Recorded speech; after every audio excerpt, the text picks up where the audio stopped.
가을이 오면 바다에서 칼 한 자루가 올라옵니다. 길고 가늘고 은빛으로 번쩍이는 칼. 그런데 이 칼은 누굴 베는 칼이 아니에요. 주인을 가리는 칼이죠.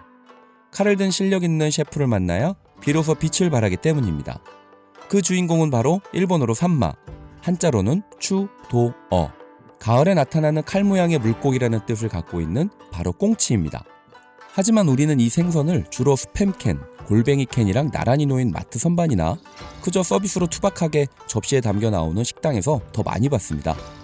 추도어 같은 멋진 이름이 있지만 우리에게는 그저 김치찌개에나 팍팍 넣고 끓이는 생선, 또는 구워 먹거나 졸여 먹거나 하는 생선, 그게 우리가 아는 꽁치의 전부였을 겁니다. 그런데 이런 꽁치를 스시로 먹는다? 회로 먹는다? 선뜻 그림이 안 그려지실 거예요. 저도 그렇습니다. 스시 오마카세를 수도 없이 많이 다녀봤어도 꽁치 스시를 만나는 건 전무했거든요. 그런데 마침 촬영 전날 잡힌 횟감용 꽁치가 올라왔습니다. 제철은 가을이지만 이 정도 선도의 꽁치를 만나는 건 저 같은 영세 유튜버에겐 쉬운 일이 아니죠. 스시맨이 이 기회를 놓칠 수 있습니까? 바로 실어 왔습니다. 그래서 오늘은 이 꽁치를 가지고 이 녀석이 왜 가을바다의 칼이라는 멋진 이름을 갖고도 통조림 신세가 됐는지, 어떻게 손질하고 맛있게 먹을 수 있는지 풀어가 볼게요. 그 전에 구독, 좋아요, 하이프까지 다 누르셨죠? 그럼 시작합니다. 사실 꽁치가 우리에게 마트 선반의 통조림 생선, 식당 싸구려 서비스 구이 생선으로 기억된 데에는 다 이유가 있습니다. 바로 선도 때문이죠. 꽁치가 고등어보다 유독 더 비리고 그러지는 않습니다. 원물의 선도가 똑같다면 비린 정도는 사실 큰 차이가 없습니다. 그런데도 꽁치가 더 비리게 느껴진다면 그건 아마 먹는 방식 때문이었을 가능성이 큽니다. 고등어는 보통 뼈를 발라낸 자반으로 살만 발라먹는 경우가 많습니다. 하지만 꽁치는 통째로 굽거나 졸여서 내장까지 같이 먹는 경우가 많죠. 그 내장의 쌉싸름한 맛에 익숙하지 않은 분들한테는 이게 비린내로 다가올 수 있습니다. 물론 꽁치 자체의 문제도 있어요. 생선 비린내의 주범 중 하나가 지방 산패인데 꽁치는 지방이 많고 몸이 가늘어서 선도가 조금만 떨어져도 맛이 정말 빠르게 변하기 때문입니다. 그러니까 사실 꽁치가 원래 비린 생선이라기보다 선도가 떨어진 꽁치를 우리가 비리게 먹은 것이죠. 그럼 만약에 선도가 최상으로 유지되고 손질도 깨끗하게 됐다면 이때 꽁치는 빛을 발하게 됩니다. 그래서 꽁치를 사시미로, 스시로 올린다는 것이 매우 까다롭다고 하죠. 손질이 어려워서가 아닙니다. 잔갓이 많고 손 많이 가는 거야 청어도, 전어도 마찬가지니까요. 진짜 문제는 손질하는 공식이 잘 안 통한다는 겁니다. 꽁치는 지방이 철 따라 또 그날 잡힌 놈 따라 들쭉날쭉한 데다 그 기름이 상하는 속도까지 빨라요. 그래서 이전에 배웠던 손질 공식을 그대로 갖다 대면 어떤 날은 기름이 다 빠져 퍽퍽하고 어떤 날은 비린향이 거칠게 올라옵니다. 결국 손질하는 방법을 외운다고 되는 게 아니라 눈앞에 이 한 마리를 보고 매번 감을 맞춰야 하는 상황인 거죠. 그래서 다루는 사람의 실력이 그대로 드러나게 되는 겁니다. 아마 오마카세에서 꽁치 스시 보기 어렵다고 했는데 이러한 이유로 쉽게 못 내는 걸 수도 있습니다. 그래서 카운터에서 꽁치가 내 앞에 떡하고 쥐어진다는 건요, 지금 내 앞에 선 셰프가 그만큼 실력파라는 반증이 될 수도 있지 않을까 생각해 봅니다.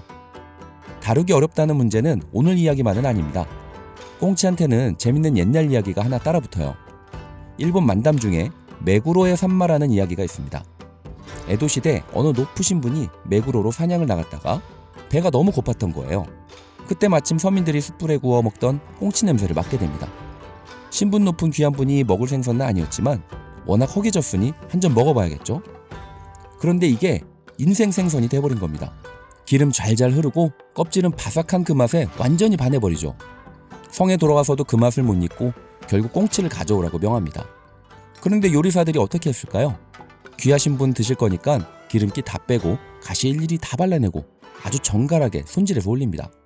하지만 한 입 먹고 실망을 하게 됩니다. 당연하죠. 기름이 다 빠져서 퍽퍽하고 밍밍하니까요. 그러고는 이렇게 말합니다. 역시 꽁치는 메구로가 최고야. 웃긴 건 메구로는 바다도 없는 내륙이라는 거예요. 거기 꽁치가 신선할 리가 없죠. 하지만 영주는 그걸 모르는 거예요. 결국 이 이야기가 말하는 건 하나입니다. 꽁치는 본질을 덜어내면 무너지고 본질을 살릴 줄 아는 손을 만나야 비로소 빛나는 생선이라는 거죠. 그런데 지금은 이 흔하고 천한 서민 생선이라는 이미지 이제 좀 옛날 이야기가 됐습니다. 기후가 변하면서 바닷물이 따뜻해지고 꽁치가 다니는 길이 북쪽으로 올라가 버렸어요. 거기다 공해상 조업까지 겹치면서 한국과 일본 앞바다에서 예전처럼 꽁치를 만나기가 점점 어려워졌습니다. 일본 어획량을 보면 2008년에는 35만 톤 넘게 잡히던 꽁치가 최근에는 그 10분의 1 안팎까지 떨어졌습니다. 오늘은 타이밍이 맞아서 꽁치를 구하게 됐지만 사실 고민은 있었습니다. 제철이 아닌데 과연 이 맛이 제대로 나올까? 그런데 생각해보면 꽁치는 그런 고민까지도 손질의 영역으로 끌고 들어오는 생선입니다. 물론 제철의 힘은 큽니다. 하지만 꽁치는 셰프의 칼질과 손질이 맛을 크게 좌우하는 생선이기도 하죠. 그러니 오늘 이 꽁치도 결국 손이 다 만들어줄 겁니다. 자, 그럼 가을바다가 뽑아든다는 그 칼, 이제 칼답게 한번 달아볼까요? 자, 먼저 칼로 잔비늘부터 살살 긁어냅니다. 꽁치는 비늘이 곱고 약해서 힘줘서 박박 긁을 필요가 없어요. 칼을 살짝 눕혀서 풀어주듯이 긁어냅니다. 머리를 자르고 배를 갈라 내장을 제거해줘요. 이제 흐르는 물에 깨끗하게 씻어줍니다. 칫솔 같은 작은 솔 하나 들고 내장 있던 자리, 핏기 고인 곳을 박박 닦아냅니다. 별거 아닌 것 같지만 이 한 끗이 비린내를 좌우해요. 꽁치를 총 5마리를 사와서 정리를 하는데 이 한 놈만이 선도가 좋고 나머지는 이미 산패가 시작돼서 내장이 좀 녹았네요. 지금도 이런데 에도시대 스시장인들도 날것으로 먹는 것은 엄두도 못 냈겠죠. 우리가 흔히 떠올리는 정통 에도마의 스시, 그러니까 도쿄 앞바다의 생선을 다루던 그 스시 문화에서도 꽁치는 선도 관리가 어렵고 지방과 향이 예민해서 스시로 잡지는 못했습니다. 그 시절 꽁치는 날 것보다는 굽거나 조리거나 지역에 따라 소금과 식초로 조여 먹는 정도였죠. 그래서 저희도 선도 좋은 한 마리는 사시미와 스시로 사용하고 나머지는 구이로 해볼게요. 깨끗이 닦았으면 이제 오롯이 해줄게요. 꽁치를 손질하는 방법은 2가지가 있습니다. 다이미 오롯이와 일반 산매뜨기 방식이에요. 다이미 오롯이는 말 그대로 다이묘, 영주처럼 호화롭게 뜬다는 뜻에서 나온 말입니다. 뼈에 살이 조금 남더라도 칼을 여러 번 넣지 않고 한 번에 시원하게 밀어내는 방식이죠. 등뼈가 삼각형 모양으로 서 있으니 칼을 살짝 눕혀 등뼈 위를 타고 단 한 번에 쭉 밀어나가는 방식입니다. 이전 편 학꽁치 편에서 한 것과 같아요. 몸집이 작고 가늘거나 살집이 연한 생선을 오롯이 할 때 많이 사용됩니다. 다음은 일반적인 산매뜨기예요. 배 쪽으로 먼저 칼을 넣고 그 다음 등 쪽으로 들어가 살과 뼈를 분리합니다. 등뼈 구조를 따라 정밀하게 살을 긁어내기 때문에 뼈에 남는 살이 거의 없이 완벽하게 발라낼 수 있습니다. 생선의 수율을 최대한으로 높일 수 있어 가장 정석적인 방법이에요. 그런데 꽁치를 가를 때 일본에서는 배 쪽으로 가르지 않는 동네가 있습니다. 일본 구마노 지역인데요. 이곳은 사무라이들이 많이 살던 동네라 생선배를 가르는 게 영 꺼림직했다는 겁니다. 배를 가른다? 무사한테 그게 뭘 연상시켰겠어요? 바로 할복이죠. 그래서 배 대신 등을 갈랐다는 겁니다. 일본에서는 무사들이 많이 살던 동네는 이렇게 배를 가르지 않고 등으로 여는 방식의 문화가 남아 있습니다. 이제 갈빗대를 발라내는데요. 학꽁치와도 똑같습니다. 길게 연결되어 있는 갈빗대를 잘라줍니다. 이제 핀셋으로 가시를 뽑아줄 거예요. 가운데 가시가 있는데요. 꿀팁 하나 알려드릴게요. 가시를 뽑을 때는 가시가 박힌 결을 보고 뽑아야 합니다. 무작정 꼬리 쪽으로 잡아당기면 살이 같이 딸려 나올 수 있어요. 그래서 살이 찢어지지 않는 방향으로 가시만 살짝 빼내야 합니다. 가시까지 다 뽑았으면 이제 소금을 뿌려서 수분을 제거해줍니다. 쟁반에 소금을 깔고 꽁치를 올린 뒤 위에도 다시 소금을 뿌려줍니다. 오늘 꽁치는 지방이 아주 많은 제철 꽁치는 아니라서 짧게 1분 30초 정도만 잡아줄게요. 이렇게 하면 삼투압 효과로 소금이 살 속에 물을 끌어내죠. 이때 살에 남아있던 잉여 수분이 빠져나오면서 잡내도 함께 줄어듭니다. 특히 지금 꽁치처럼 제철이 아니라 지방이 좀 덜한 녀석한테는 이 과정이 더 중요해요. 물을 수 있는 살을 소금이 단단하게 잡아주기 때문입니다. 제철이 아니라 지방이 많지 않으니 1분 30초 정도만 해줄게요. 꽁치는 상태가 매번 다르기 때문에 시간보다는 상태를 확인하면서 체크해줍니다. 수분기가 올라오는 것이 보이거든요. 시간이 됐으면 이제 얼음물에 담가 소금기 씻고 해동지로 물기를 꼼꼼히 닦아냅니다. 꽁치는 특히나 열에 약해서 항상 차갑게 유지해 주시는 게 좋습니다. 오래 담그면 다시 물을 먹으니까 빠르게 건져내서 수분을 제거해 주세요. 다음은 식초를 활용한 스아라이라는 작업을 해줄 겁니다. 스는 식초, 아라이는 씻는다는 뜻이에요. 식초에 오래 절이는 게 아니라 말 그대로 식초로 살짝 씻어주는 작업입니다. 이 작업을 하는 이유는 간단합니다. 등푸른 생선에서 올라오는 잡내를 식초의 산미가 한번 눌러주고 칼질하면서 표면에 묻은 미세한 핏물과 지방도 깔끔하게 정리해주기 때문이에요. 오늘은 산미를 조금 묵직하게 가져가고 싶어서 고아쿠스 식초와 에도난데스 식초를 7대3으로 블렌딩 해보겠습니다. 늘 말씀드리지만 이 스아라이 작업을 할 때는 식초는 항상 차갑게 해주셔야 합니다. 냉장고에 넣어뒀다가 해주셔야 해요. 먼저 초벌을 해주고요. 얼음물에 받쳐서 차갑게 유지한 식초에 꽁치를 넣고 50초 정도만 둘게요. 정답은 없습니다. 꽁치의 지방, 살의 탄력, 냄새를 보고 그날그날 맞춰야 합니다. 너무 오래 담그면 그냥 시큼한 절임 생선이 되고 모자라면 비린내가 남습니다. 시간이 됐으면 바로 빼서 식초 물기를 닦아줍니다. 그리고 공기와 접촉되지 않게 해서 냉장고에서 1시간 정도 숙성을 해줄게요. 1시간 지났습니다. 숙성된 꽁치의 껍질을 벗겨줄게요. 꽁치는 껍질이 얇아서 상태만 좋으면 손으로도 비교적 잘 벗겨집니다. 자, 먼저 사시미로 먹어볼게요. 식초가 살을 잡아줘서 결이 탄탄하게 살아있습니다. 단면이 이렇게 촉촉하게 빛나는데 흐물거리지 않고 칼날에 딱 떨어지는 게 손질이 제대로 됐다는 증거예요. 그리고 함께 먹을 실파를 썰어주고 생강과 와사비도 준비할게요. 한 점 먹어볼까요? 처음엔 식초의 산미가 아주 가볍게 툭 칩니다. 그리고 이가 들어가면 살이 무르지 않고 딱 끊겨요. 제철이 아닌 꽁치라 기름이 좔좔 흐르진 않지만 오히려 좋습니다. 무겁지가 않고 씹을수록 그 자리에 꽁치 특유의 고소함이 뒤늦게 은근하게 계속 차올라요. 처음엔 산뜻하게 시작했다가 끝에 가서 고소함으로 마무리됩니다. 제가 걱정했던 비린향은 전혀 올라오지 않습니다. 생강 조금 올리고 실파를 가득 올려서 와사비 살짝 곁들여 먹으면 정말 맛의 조화가 훌륭합니다. 등푸른 생선 특유의 그 푸른 향을 생강에 받쳐주고 실파가 깔끔하게 닫아주거든요. 전혀 느끼하지도 않고 비리지도 않아서 질리지 않고 계속 먹을 수 있는 맛입니다. 다음은 구이입니다. 원래 꽁치구이는 소금구이에 보통 간무에 간장, 영귤 한 조각을 곁들이는 게 정석이에요.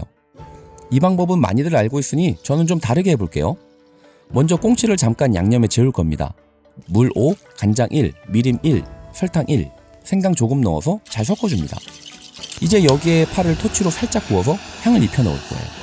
저는 사용하고 남은 실파가 있어서 실파로 하는데 여러분은 대파로 하세요. 더 맛있습니다. 양념과 함께 넣어서 반나절 정도 넣어서 준비하시면 됩니다. 그럼 이제 여기에 오롯이 한 꽁치를 넣어서 5분 정도 재워줄게요. 위에도 잘 재워질 수 있도록 리도페이퍼 올려주시고요. 그동안에 우메보시를 준비해보겠습니다. 오늘 구이의 킥이라고도 할 수 있어요.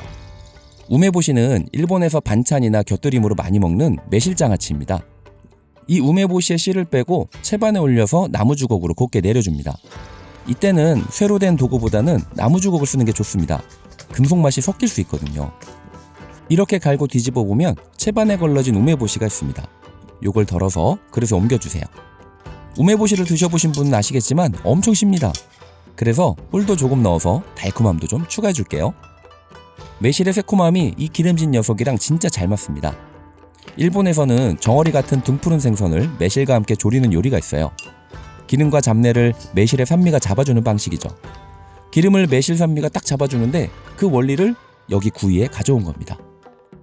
양념에 지어진 꽁치 꺼내서 물기 닦고 칼집 넣어줍니다. 이 칼집 안으로 양념이 들어가는 거죠. 시소도 잘라서 준비해주세요.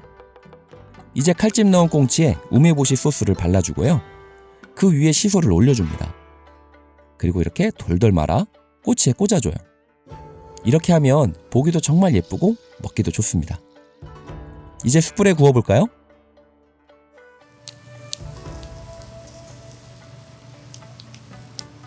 숯불에 올리는 순간부터 달라요.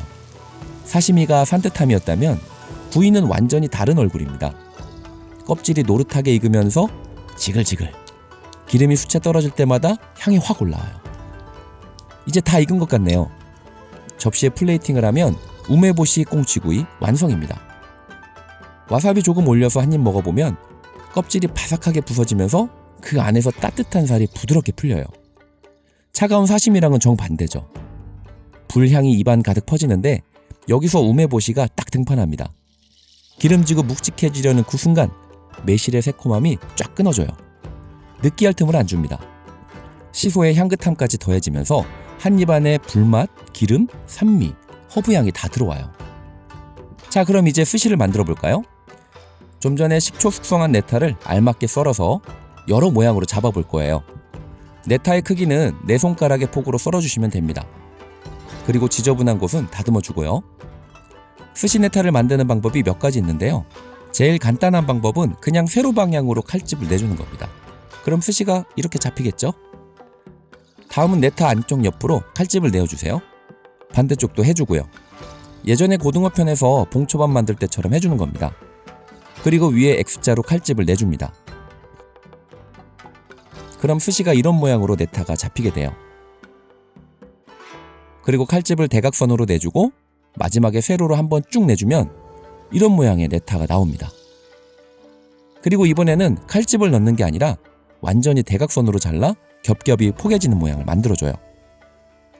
이렇게 네타에 칼집을 넣는 이유는 모양도 모양이지만 혹시 모를 잔가시가 있으면 끊어주고 입에 넣었을 때 표면적이 넓어져서 맛이 확 퍼지기 때문입니다.